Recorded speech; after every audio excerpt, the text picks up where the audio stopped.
지금부터 55번째 보따리를 풀어보겠습니다. 안녕하세요. 안녕하세요.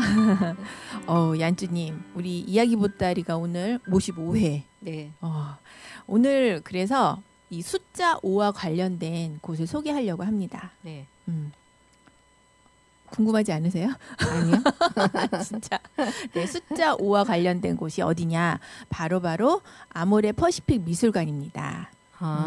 아모레요? 네. 아모레 하면 화장품 회사잖아요. 그렇죠. 신용산역에 있죠. 맞아요. 네. 네. 오늘은 이렇게 용산구에 소재한 미술관을 소개하려고 하는데요. 그동안 현대카드 스토리지 소개했었고, 네. 그다음에 국립중앙박물관도 네. 소개했었죠. 그래서 오늘은 세 번째로 아모레 퍼시픽 미술관을 소개할까 합니다. 네. 바로 시작할게요.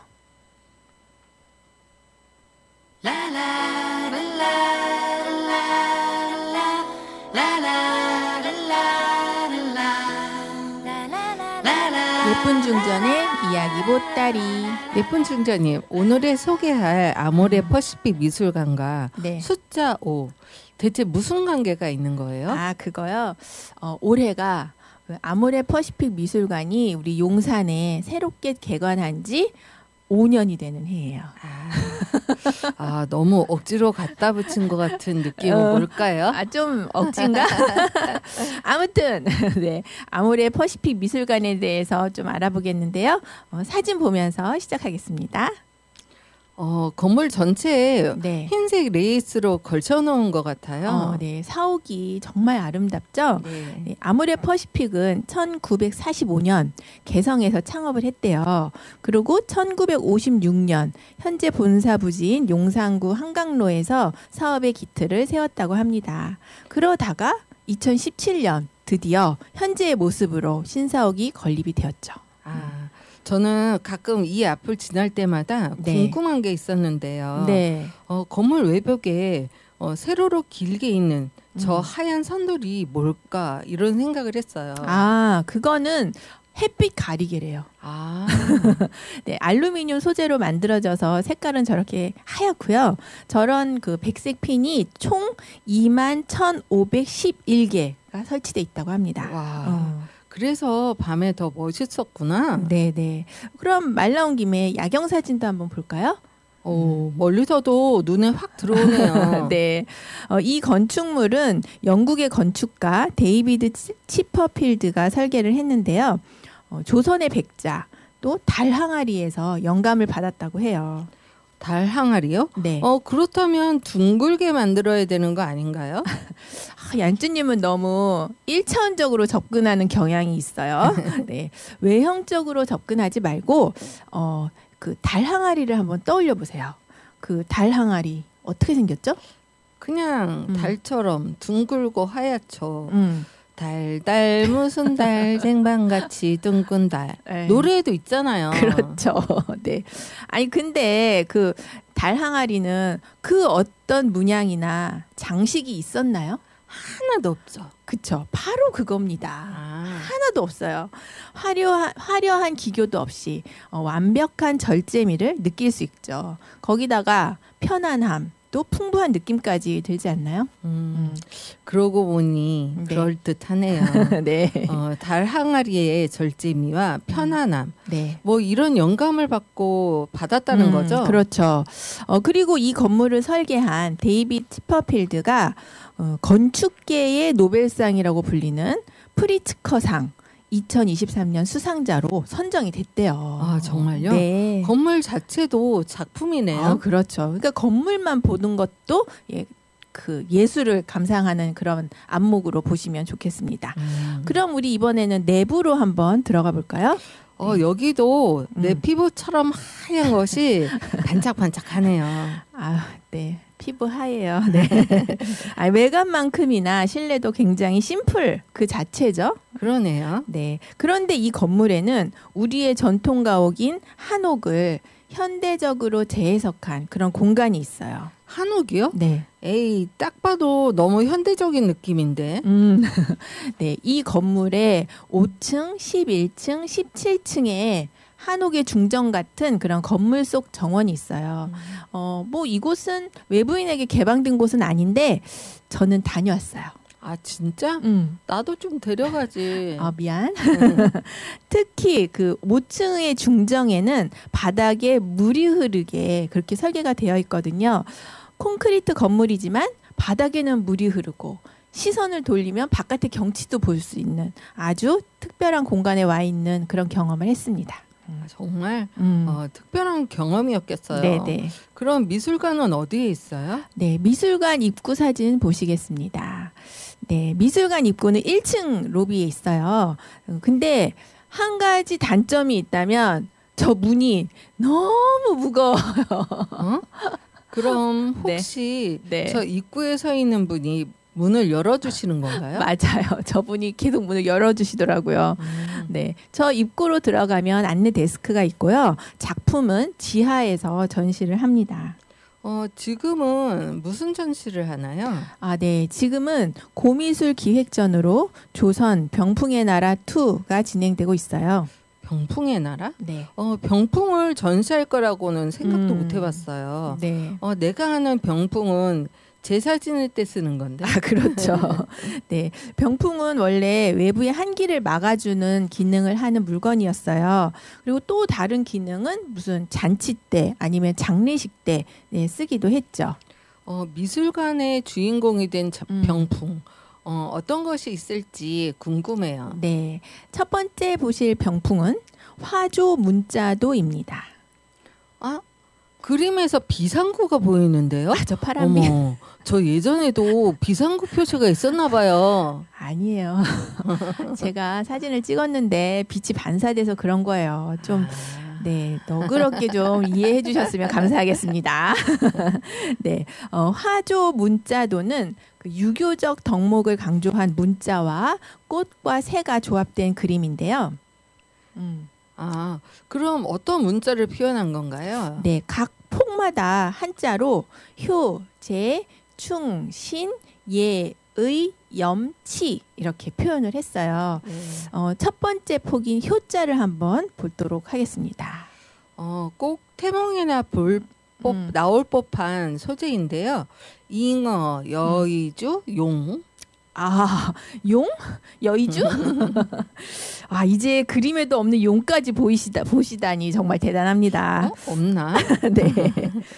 문자도는 해당 글자에 맞는 유교에서 전해지는 고사를 표현을 했는데요. 이 효자에는 추운 겨울에 계모의 병을 낫게 하려고 얼음을 깨서 잉어를 잡아왔다는 고사 왕상빅리의 잉어를 표현했습니다. 잉어 보이시죠? 그럼 잉어의 등 위에 돋아나 있는 것이 네. 혹시 죽순인가요? 네, 맞아요. 저는 이게 용의 머리인 줄 알았어요. 아, 그렇구나. 네, 죽순인데요. 이 죽순은 한겨울에 노모를 위해서 눈물을 흘려서 죽순을 돋게 했다는 고사가 있는데요. 맹종설순의 죽순입니다. 네. 그럼 각 글자마다 유교의 고사에서 파온 상징물로 장식을 한 거군요. 그렇죠. 이런 내용을 알고 보면 더 재미있겠는데요. 그래서 이번 전시에서는 오디오 가이드를 들으면서 작품을 감상하시기를 추천합니다. 그래서 여기 오늘 전시되어 있는 전 작품이 다 오디오 가이드가 녹음이 돼 있어요. 네. 그러면 다음은 금계도입니다. 올 황금닭이네. 진짜 황금닭이 있나요? 네. 금계는 새벽을 밝히는 태양새를 상징한다고 해요. 그래서 또 새벽의 닭 울음소리에 악기를 쫓는다는 그런 이야기도 있어서 그림의 주인공이 되었다고 합니다. 그렇게 기쁜 뜻이. 네. 그리고 이 병풍은 좀 특이한 이력을 가지고 있는데요. 일본 화가가 우리나라 정조 네, 정조한테 이 그림을 선물한 거예요. 정조가 이 그림을 딱 보고 너무 마음에 들어서 김홍도를 불렀어요. 그래서 이 금계도를 모사해라 하고 명령을 했고 그 모사한 이 병풍을 화성 행궁에 두었다는 그런 기록이 전해지고 있습니다. 그럼 김홍도가 일본 그림을 모사한 거네? 그럼 모작이잖아. 아, 네, 모사한 거는 맞죠. 네, 맞는데 당시에 조선과 일본의 화가들이 교류하면서 이런 작품이 탄생했을 수 있다. 또는 회화에 있어서 중국뿐 아니라 일본과도 영향을 주고받았다. 뭐 이렇게 이해를 해주시면 네, 고맙겠습니다. 한가운데 있는 금계의 당당한 모습이 눈에 네. 확 띄는데요. 네, 바위 위에 탁 올라가서 저 멀리 바다를 향해서 서 있는 금괴가 시선을 사로잡죠. 네, 전체적인 색감이나 분위기로 봐서 새벽을 알리는 모습이 아닐까 합니다. 자, 다음은 자수매화도입니다. 자수? 실로 술을 놓다 할 때 그 자수? 그렇죠. 실로 써놓은 작품입니다. 아. 네, 이 병풍의 사이즈가 어마어마하게 커요. 세로가 228.5, 가로가 383. 그러니까 가로의 길이가 거의 4m에 육박하는 그런 엄청난 사이즈입니다. 와, 그 넓고 큰 면적을 바늘로 한 땀 한 땀 치웠을 걸 생각하니 네, 이걸 볼 때마다 네. 아녀자들의 노동이 떠오르면서 마음이 아프네요. 아, 그래요? 아녀자요? 네. 네.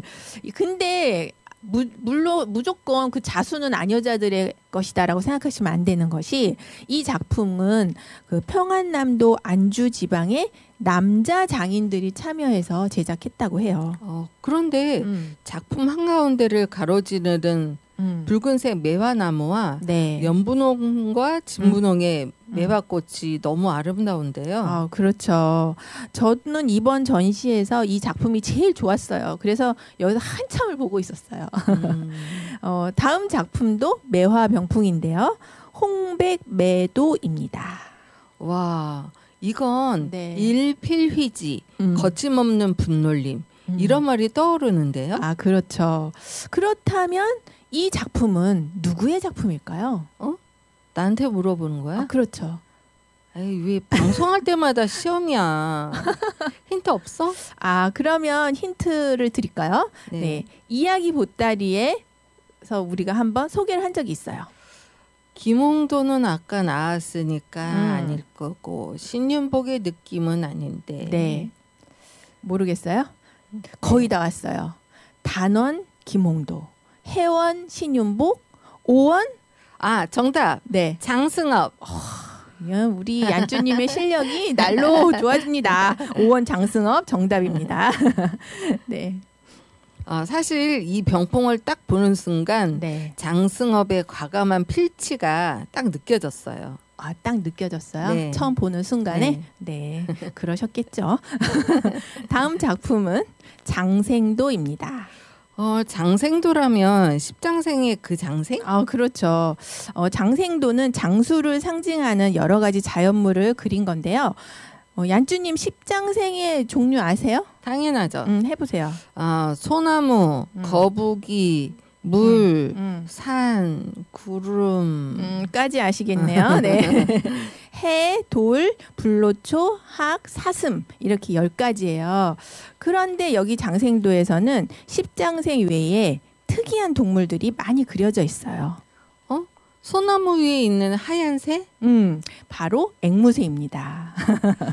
조선시대 그림에서 앵무새가 나오다니 특이하네요. 좀 그렇죠? 네. 앵무새 말고 또 어떤 동물이 있을까요? 오른쪽 나뭇가지 위에 원숭이도 보이는데요. 엄마 원숭이랑 아가 원숭이가 있어요. 네네.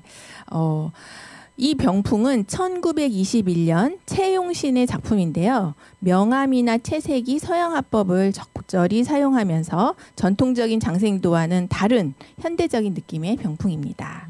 자, 그럼 다음 작품은 제가 꼽은 이번 전시의 대표작 호피 장막도입니다. 아이고, 난 가운데 찢어진 줄 알았어요.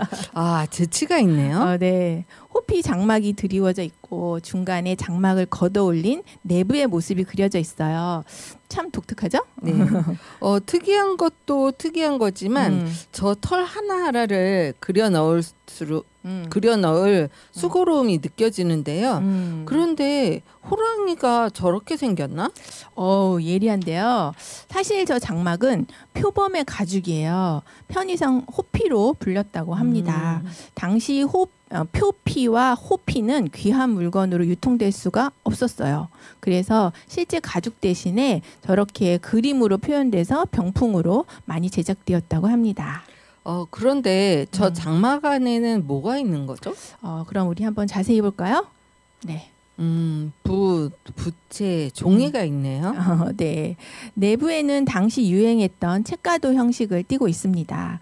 그 외에도 또 뭐가 보이시나요? 석류 아닌가요? 맞아요. 석류는 다산을 상징하죠. 네. 네. 그리고 그 외에도 또 아주 현대적인 물건도 있어요. 말이 안 나오네. 자세히 한번 보세요. 찾았다. 네. 안경이 있네요. 네, 그렇죠. 안경 밑에 책이 펼쳐져 있는데요. 그 책에는 다산 정약용과 관련된 시가 써 있다고 합니다. 와, 대한민국 국민이라면 정약용을 모르는 사람이 없을걸요? 그렇죠. 그런데 병풍을 이렇게 재미나게 볼 수 있다니 아주 특별한 전시인 것 같아요. 네. 이번 전시는 언제까지 하나요? 네, 아모레 퍼시픽 미술관에서 기획한 조선 병풍의 나라 2는 4월 30일까지 합니다. 그리고 BTS의 멤버 RM이 벌써 다녀갔대요. 와, 고미술이라고 하면 젊은 층과는 거리가 있을 줄 알았는데 네. RM이 다녀갔다니 MZ 세대들도 많이 가겠어요. 그러니까요. 예. 그리고 사전 예약을 하셔야 한다고 합니다. 잊지 마세요. 네. 얀쭈님 이렇게 오늘은 아모레 퍼시픽 미술관과 조선 병풍의 나라 2 이렇게 전시 리뷰를 해봤는데요. 오늘 이야기는 어떠셨나요? 고미술과 MZ세대의 만남. 예술에는 세대 차이가 없다. 네. 얀쭈님 감상평 잘 들었습니다. 자, 이제 광고 시간입니다. 네. 아이고, 거꾸로 됐네요. 광고 한 말씀 드릴게요. 이야기 보따리는 여러분의 사연을 기다리고 있습니다. 사연을 여기로 보내주세요. yan 숫자 02 네이버.com. 지금부터 추첨을 시작하겠습니다. 와! 네, 오늘도 한 분을 추첨해서 선물을 드리겠습니다. 네, 지금 추첨 선물은 시드 깃발과 대한민국 1호 반값 생리대입니다. 네, 있죠. 시드 깃발은 용산 역사문화 사회적 협동조합에서 협찬을 해주셨고요. 29데이지에서는 대한민국 1호 반값 생리대를 협찬해 주셨습니다. 100% 유기농 모카로 제작되었다고 합니다. 그리고 취약계층 아동 청소년을 위해 무료 생리대 지원 사업도 진행한다고 하네요. 네, 오늘은 얀쭈님께서 추첨을 해주시겠습니다. 자, 누가 될까요? 네, 뽑혔습니다. 감사합니다. 축하합니다. 실버님. 네, 실버님 축하합니다. 시드 깃발과 대한민국 1호 반값 생리대를 함께 선물로 보내드리겠습니다. 선물은 우편으로 보내드리겠습니다. 당첨되신 실버님, 이야기 보따리 사연 보내는 메일로 연락처와 주소 남겨주세요. 네, 추첨은 다음 방송 시간에도 계속됩니다. 여러분 댓글 많이 남겨주세요. 구독, 좋아요 눌러주세요. 꾸꾸꾸꾸. 네, BTS RM이 부릅니다. Always. 오늘 방송은 아쉽지만 여기까지. 다음 시간이 궁금한 이야기 보따리 끝.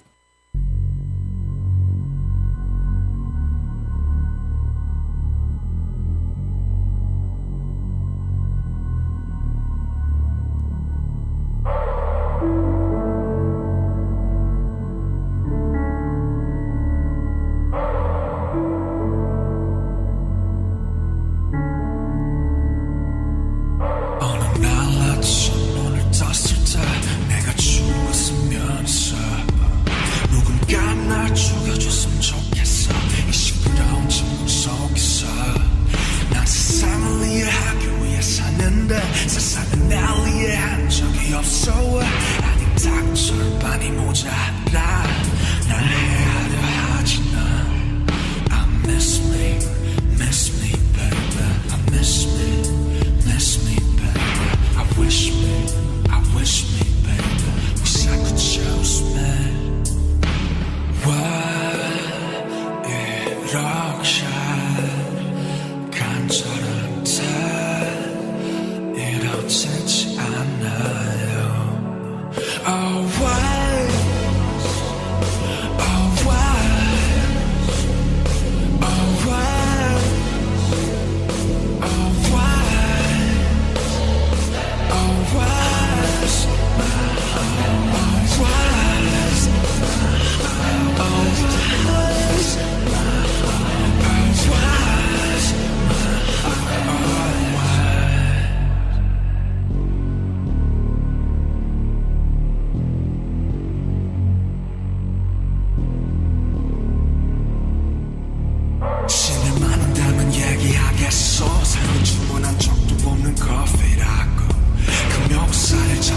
말해주겠어 죽음은 리필이 안 되는 아메리카노 당신은 살아있단 확신이 있나요 그렇다면 그걸 어떻게 증명하죠 나는 숨을 후 불면 입김이 나는데 장의 김이 서리긴 하는데 You are tired